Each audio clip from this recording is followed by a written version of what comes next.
Elle hérite de châteaux immenses. Et elle les transformera en abattoirs humains.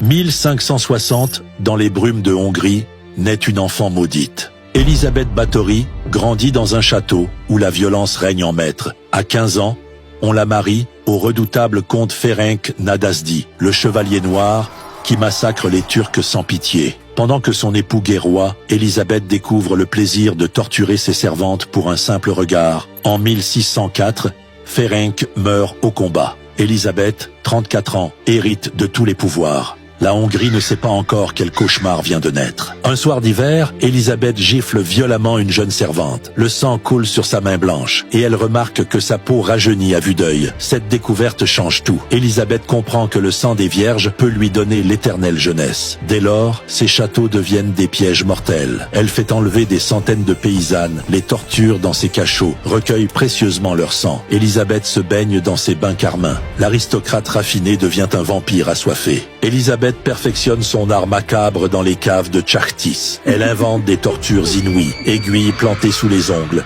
chair arrachée à vif, membres brisés. L'hiver, elle verse de l'eau glacée sur les filles nues qui meurent en hurlant. Ses complices enterrent les corps dans les jardins. Mais Elisabeth s'attaque aux filles nobles pour leur fortune. Erreur fatale. En 1610, le palatin Thurzo enquête. Les gardes découvrent l'enfer. Des cadavres partout. Décembre 1610, Elisabeth est arrêtée. Ses complices brûlent vifs, mais elle échappe au bûcher grâce à son rang. Le procès révèle l'horreur. 650 jeunes filles massacrées. Sa punition, être emmurée vivante dans sa propre tour. On mure portes et fenêtres, ne laissant que 3 ouvertures pour la nourriture. 4 années dans les ténèbres absolues. Le 21 août 1614, on la retrouve morte, recroquevillée comme un animal.